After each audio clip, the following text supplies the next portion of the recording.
Thank you very much. Please be seated. Thank you so much. My dear sister Angie, the girls, and the entire Ideri family, friends, colleagues,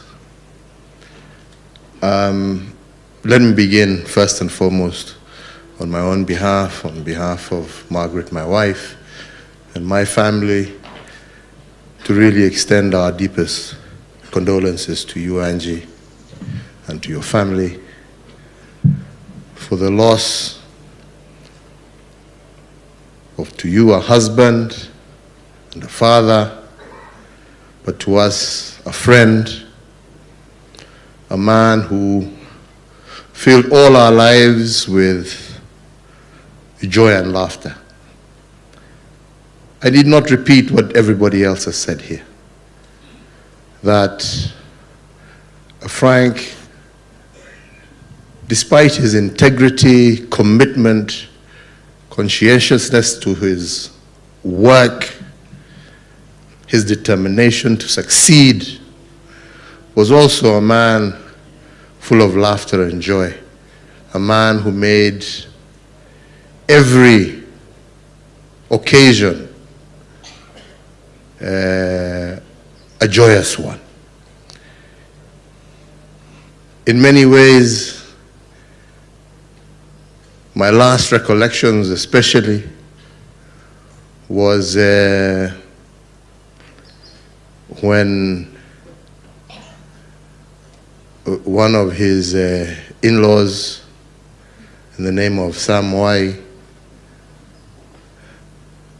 wanted to start making approaches, wondering how to do so, because there was a young man called Alex who was interested with somebody who lived in my compound. And somebody who I was not very eager to part with. And as we started engaging, you know, Frank would make sure that all of us were very comfortable. Frank would make sure that things would move in the right direction. And in fact, there was one time, you know, because it was during that COVID period, you know, we weren't really supposed to be meeting. And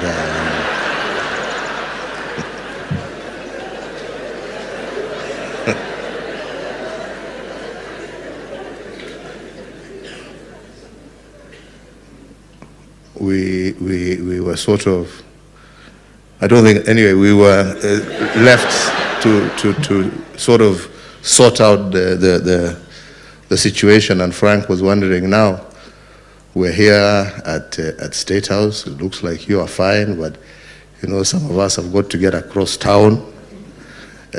How will that happen?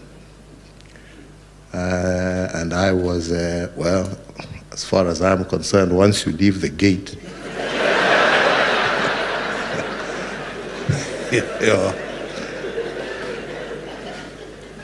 you're in your own territory, because I remember another friend of mine who we lost, who also tried one time to utilize our friendship. And I'm so glad that even Frank, you've told us he didn't like those issues of, you don't mix work with other things. Because, you know, I reminded Frank, you know, that I had a friend of mine by the name of Kasidai Wayaki, who one day was caught by police having overindulged in his uji and tea. And as he was nabbed by one of those breathalyzer fellows along the road, he had the nerve to call me. And in his state of mind, you know, reminding fellow, you know who I know.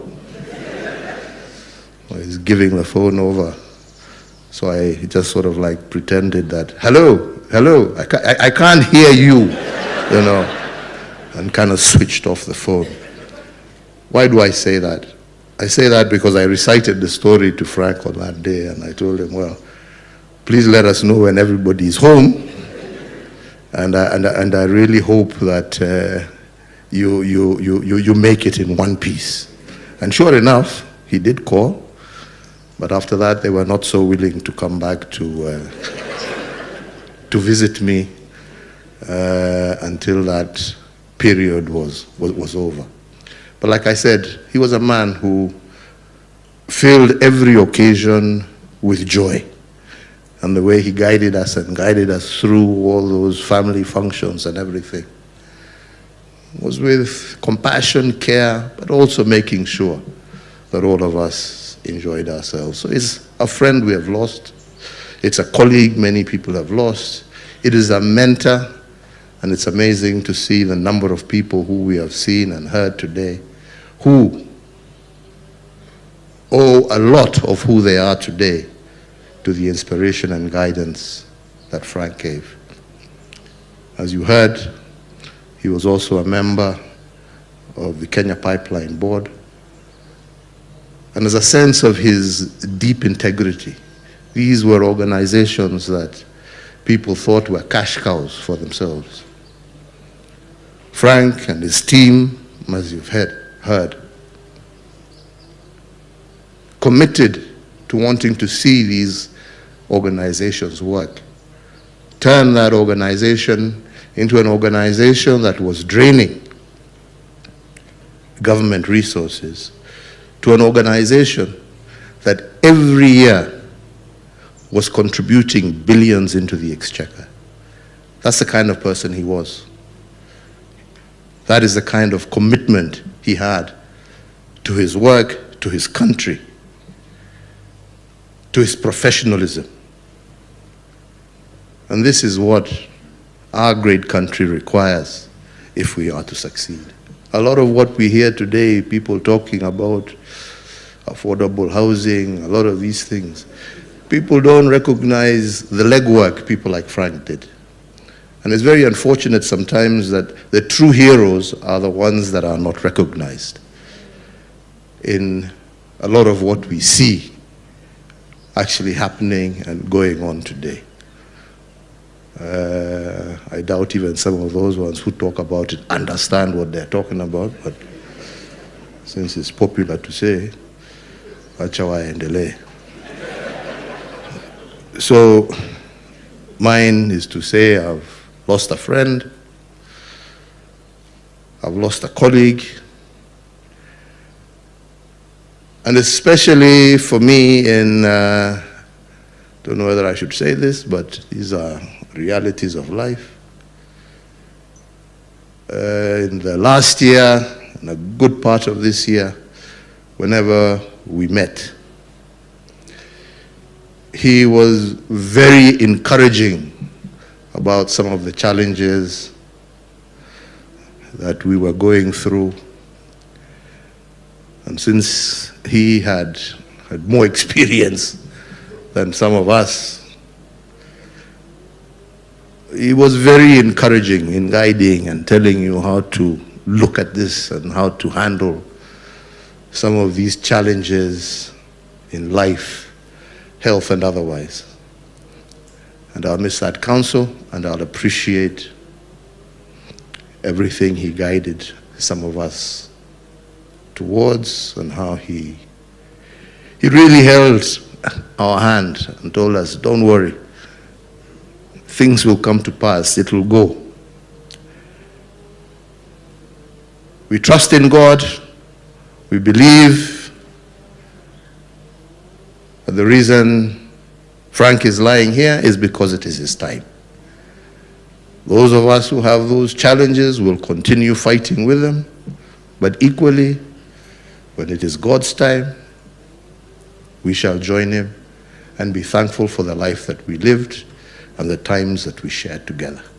Mine is to say to you, Angie, you are still our in-law. We will be with you. we will continue to share with you, and we look forward to continuing to hold each other's hands as we move towards our respective destinies. May God rest Frank's soul in eternal peace.